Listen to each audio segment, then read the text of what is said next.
Kloss, NRC. We're going to start the discussions on hydrology with reference relative to Chapter 2 of the FSAR and the COL application. I'm going to turn it over to Joe Giacinto, and essentially what we're going to discuss is questions and inquiries really about the application and some of the engineering background related to that chapter. Joe? Okay, thanks. I'd like to start off by saying I appreciate the fact that to date a lot of work has been done already by Dominion and NRC for Unit 3, and we've received a lot of information, and most recently a calculation package and a write-up on the groundwater model. And appreciate the having a call on such short notice. The objective here is to obtain our information in order to satisfy our safety findings and try to avoid any unnecessary RAI cycling, just providing clarity on what we've looked through in the FSAR and what you've provided already. And also to include that we have this information included in the licensing basis, however that might be done, and just for our reasonable assurance for our findings that our findings are adequate. So I think we can probably resolve some of these items or issues through discussions, and where we needed maybe obtain resolution through some other means, such as maybe commitments or FSAR changes. So with that said, we have some questions on the topics that I believe you've seen on the information that we've reviewed to date. And at this point, I'm going to hand it off to Steve Breithout from PNNL. Steve? Yes, thanks, Joe, and appreciate everybody here that's on the call to help address some of these questions that have arisen during our review. And I don't know who the main person is on the Dominion side that I should be addressing these questions to, but I guess one question. Sorry, we Chandu Patel. You can call the name of Gina. She will direct it. Okay. All right. So, Gina, have you had time to look at the information, these clarifications and stuff like that? I guess would be the first question I would want to ask. Mm-hmm. Yeah. I'm sorry. Let me jump in real quick. This is John Kloss, NRC again. Because we're under a public call, the topics of the discussion or the general inquiries that you guys are heading towards today, such as why certain coefficients are of what value, was passed along and verbally discussed to the applicant. Okay. Right. Yeah, thanks for clarifying that, John and Steve. Mm-hmm. And Steve, Craig Talbot, who is one of our Bechtel subcontractors, is on the line and has been very involved in this work. And so you can bypass me and just go straight to Craig and ask him questions. And he's seen he understands what we're talking about here, and so we can just go through your list in the order that you'd like. Okay. So we'll start at the top, I guess. Okay. So the basic, sort of as a preamble, I'll say that there's several topic items. I guess one is the hydrologic portion, part of Section 242. Another part of Section 242 that deals more with the hydraulics as opposed to hydrology portion. One question about 243, but I think I might have answered that myself, but I want to get it clarified. And then some just general questions. So in terms of the first item, with the hydrologic portion, relates to the time of concentration, that is the computation and adjustment for nonlinearities. We've looked at the FSAR, and there's a statement in there about using the U.S. Document or a method called TR55 by the National Resource Conservation Service to estimate and compute what these times of concentration are. And that it also is a statement about reducing the time, these TOCs, I'll call them, to account for nonlinearities. And there's a Corps of Engineers, U.S. Army Corps of Engineers document that is referenced as providing the guidance for reduction of those times of concentrations, which is basically a 25% recommendation. I guess I'm having trouble finding that. I mean, I've got that documentation, that source, but I'm not real clear on where it is in that source. And I generally understand that this method is appropriate, but I would just like a little bit more clarification about. Sure. To provide some more details about where you got that from. Okay. Yeah, you're correct in that we have referenced the EM engineering manual from the Corps of Engineers for this.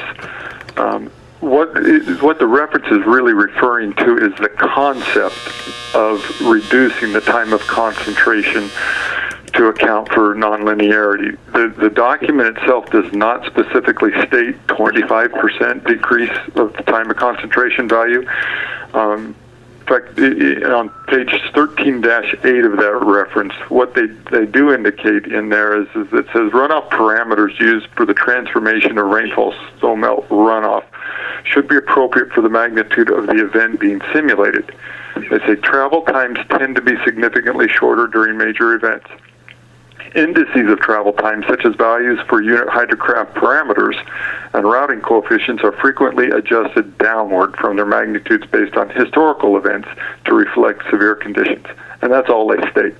And so based on that, we have reduced, and we have selected 25% as inappropriate. We've used that on many local PMP studies and have gotten favorable responses to that.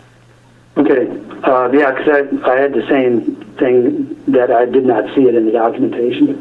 Yeah, we have not done any documents that really specify an exact value to do it by. Okay.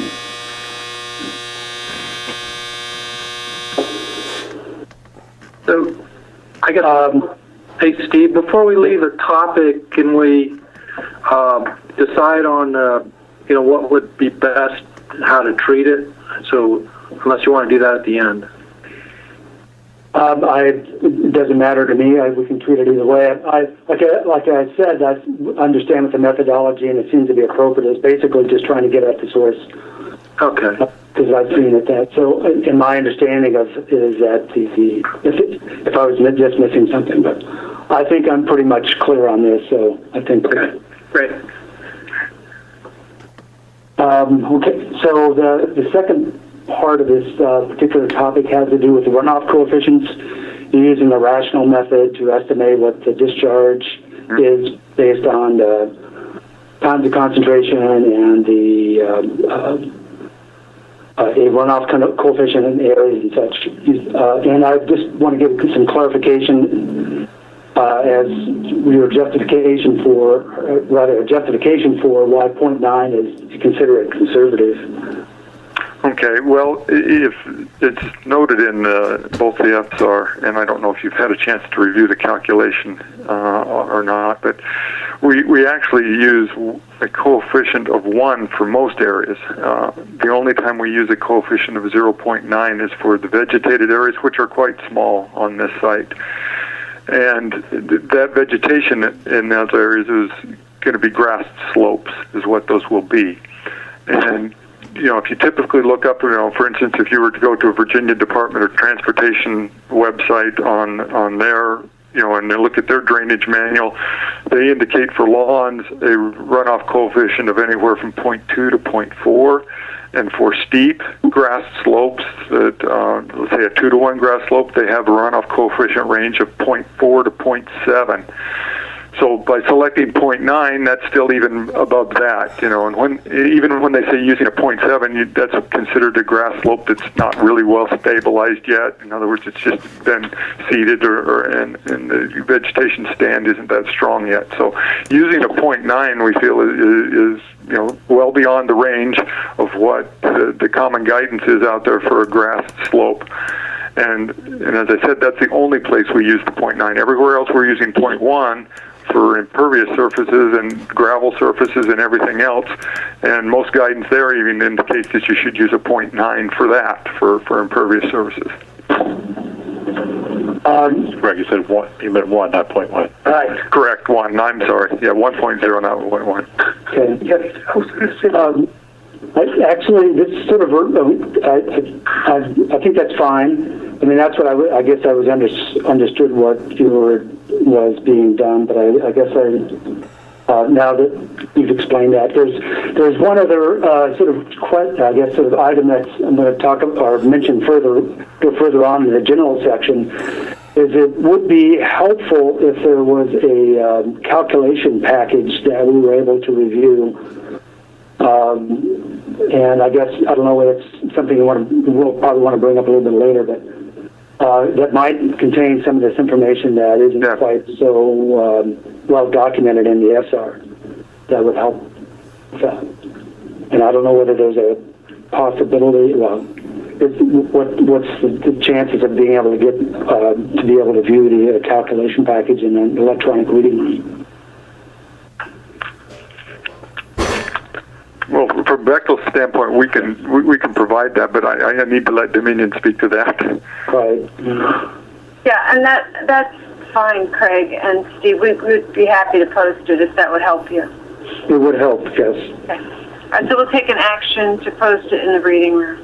And Steve, would you have John Claus send us your full name and email address? You're going to have to. We have to request that you obtain access. Oh, you already have it? Hey, Gina, I already set this up with Barry Bryant that all these gentlemen who are speaking now already have e-room access.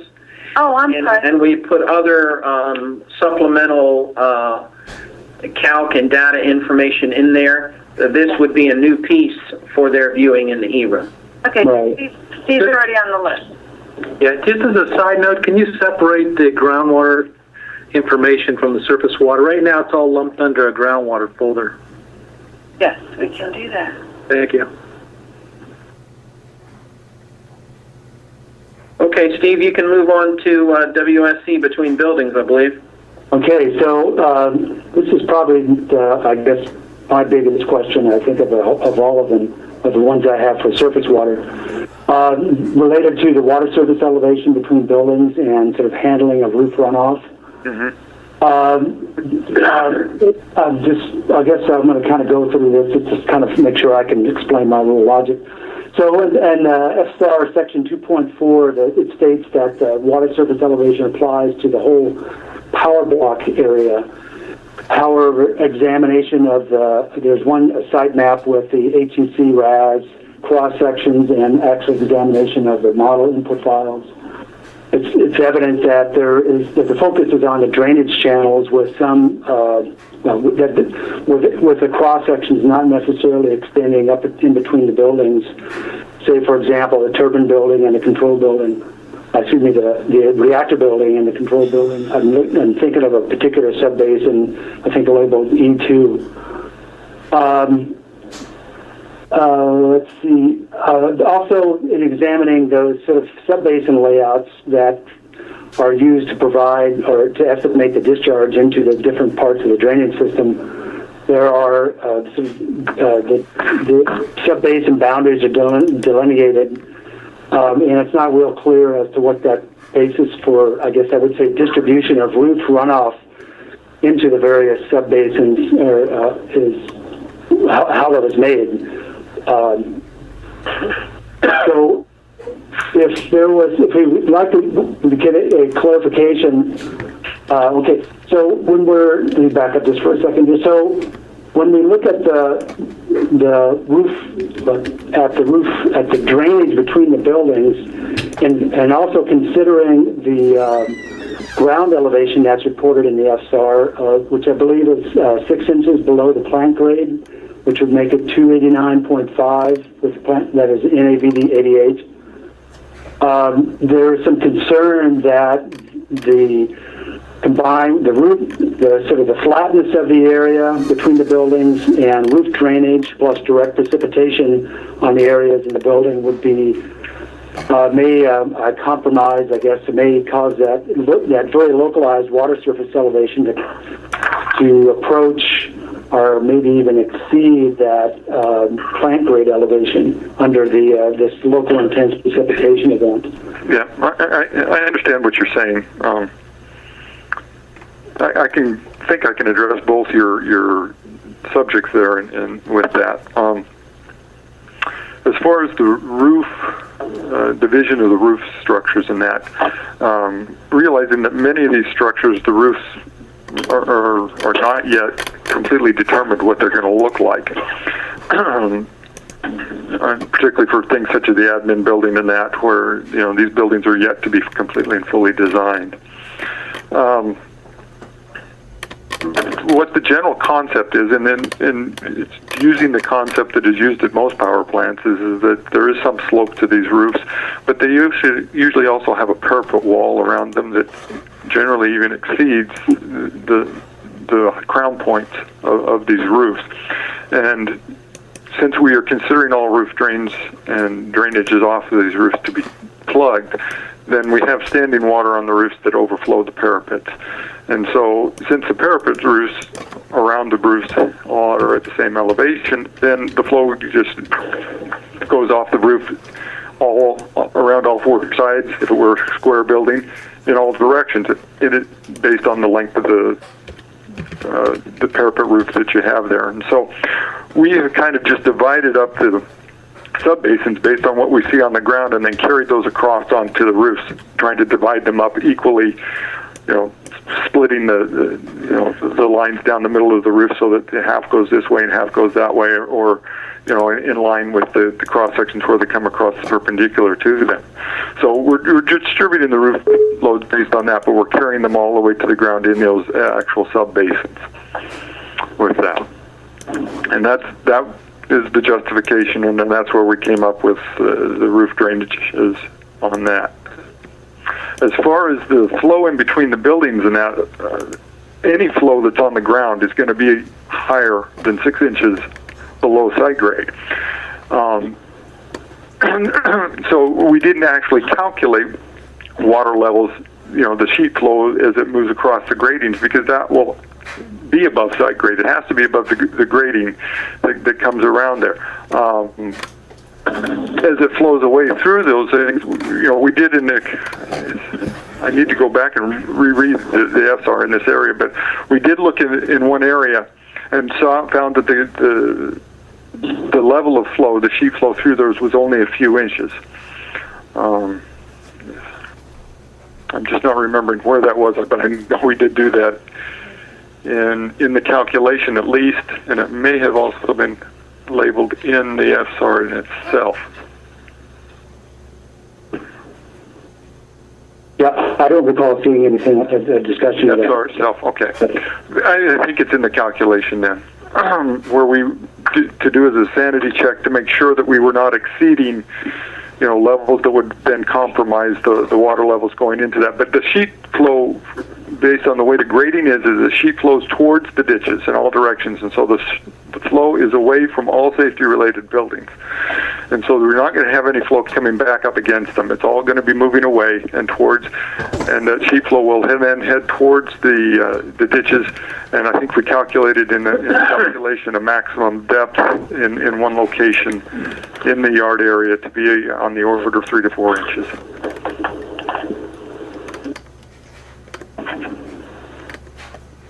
So so having a calculation package would be helpful to see what you've done.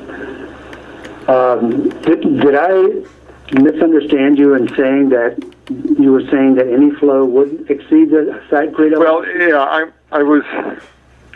Again, I misspoke a little bit there. As right up next to the buildings, of course, that would be the case. If any flow that you're going to have sitting on the ground right next to the building itself, naturally is going to be sitting at the site grade elevation. But again, you've got plant grade, which is above that. So it's not above the plant grade elevation. It's going to be site grade itself, which is the ground level in and of itself. That's what I was trying to state. The water's sitting on the ground, in other words. Right. So what I understand is that the ground elevation is 289.5. Right next to the right at just as you step out of the door of any safety-related building, that's what it's at. Yes. Right. But then it slopes away, and as you go away from those buildings, then of course it's at a lower elevation.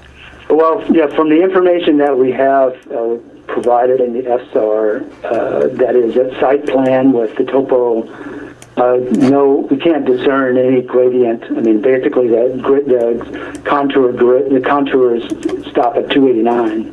Okay. So it's really difficult for us to be able to see. Okay. At least for me, anyway. I'm be able to see what's actually. Otherwise, I have to assume it's flat.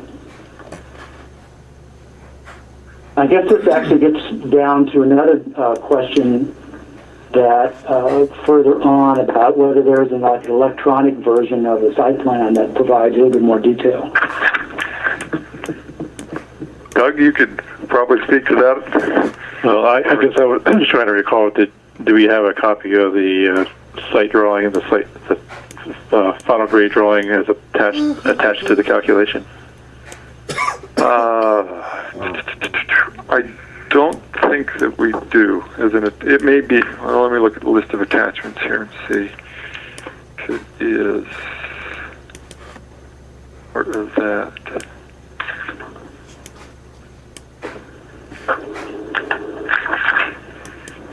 Yeah, it may be.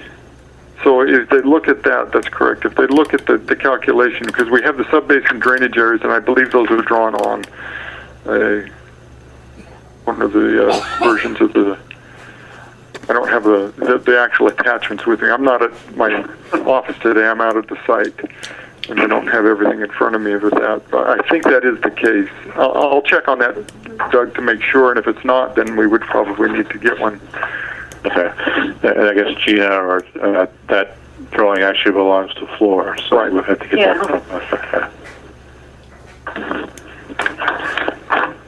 That would be great to have some sort of high resolution figure that we can better see what you're anticipating the slopes to be. Right. Indirectly, I'm hearing Dominion is going to, if it's not already a part of the calculation package, they're going to work towards getting one in the E-room. Is that fair, Doug? Yes, I would say it's fair. I'm kind of speaking for Gina. You're doing a fine job, Doug. Yes, we'll get it started somewhere or another. All right. Steve, I guess we can move into the hydraulic section and your weird discharge coefficient question. Actually, there was one other question which I sent in. Actually, I think yesterday. I don't know whether it's just a clarification about a footnote. Yeah, just go ahead and ask that outright. I mean, okay, it's a supplement to this current section. I will read it off here. In FSAR table 2.4-202, there's a footnote that states that the POI, the drainage area for subbasin B, includes subbasins U1 and U2. So that's my sort of addition here is that it shows that there is an additional area that's not included from the subbasins within Unit 3. Can you clarify how this additional area is included in the LIP analysis? Well, it's included by the fact that the drainage area for subbasin B includes the drainage area for subbasins U1 and 2. Let's see, which table is it where the footnote is? Okay. I think it's 242-202. See what I'm doing in that table there is that when I calculate the discharges for subbasin B, it's including all of the subbasins above it. In the rational method, you're including all the subbasins above it and the time of concentration to it. So I'm indicating that for B, one of the subbasins above it is the subbasin U1 and 2, which is from units 1 and 2. Okay. And that considers the drainage divide between the stormwater management pond and Unit 1 and 2? That's correct, because the all of the water from Unit 3 is staying on the Unit 3 side, but not all of the water from Units 1 and 2 stays on the Unit 1 and 2 side. It comes over the divide. Okay. Okay. All right. So then, actually, that leads to another question about the site plan. The subbasin for Unit 1 and Unit 2 doesn't it doesn't show up in the site. It's only part of it shows up in the site plan. Right. On the on the drawing that's attached to the calculation, you see the whole thing. Okay, so that'll be in there, but it's not in the FSAR. It's not in the FSAR, right? Can that figure be updated?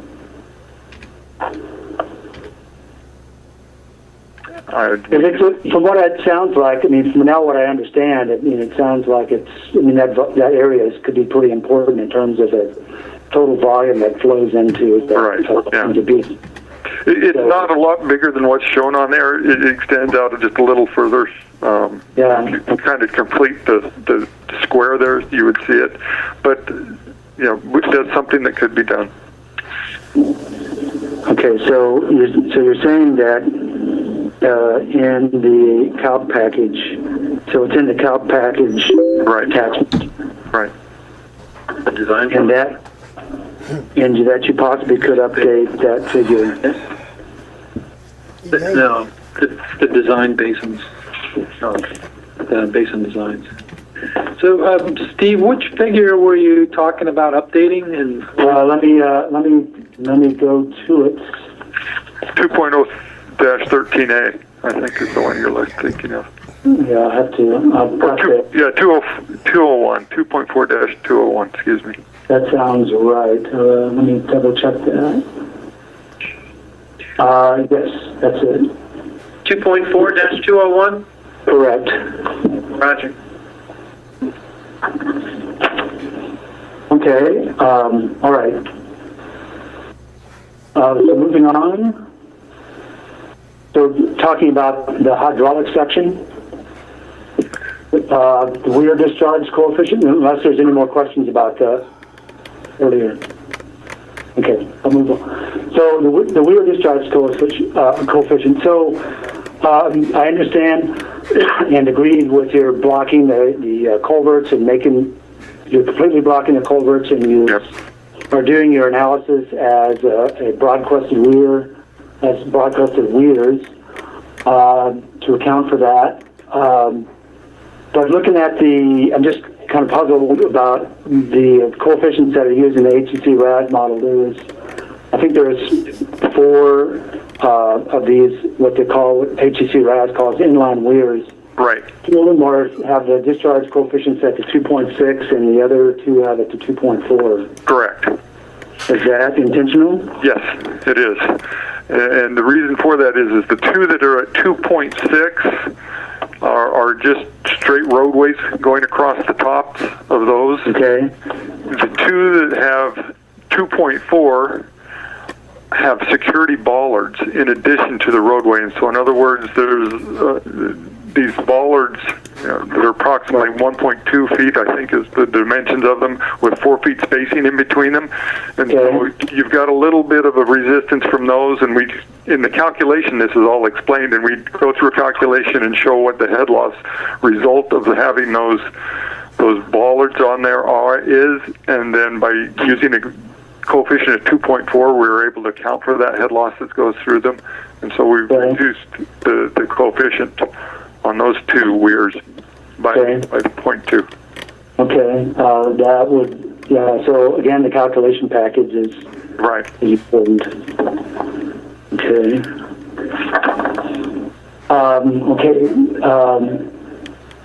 Moving on to the HCC RAS downstream boundary condition. I'm a little bit, maybe this is in the calculation package again. The question essentially relates to, I guess, what is the rationale for the use. I think they use 265 feet as the downstream boundary for HCC RAS, but I'm not clear what the vertical datum is. Okay. About it. Yeah. Because I didn't find it stated anywhere. So. Okay, 265 is the downstream tailwater condition that we're using in Lake Anna. That is the elevation to the top of the dam downstream, and so we know that potentially the water level could be higher than that, but with the PMP event, of course it gets higher than that. But we're not looking at doing the local PMP at the exact same time that the PMF is occurring out in the lake. And 265 is higher than the 100-year flood level out in the lake. It's and once you hit 265, the dam's going to start being overtopped anyway. Okay, well, from what I understand, that 265 is in NGVD 29. Yes, it is.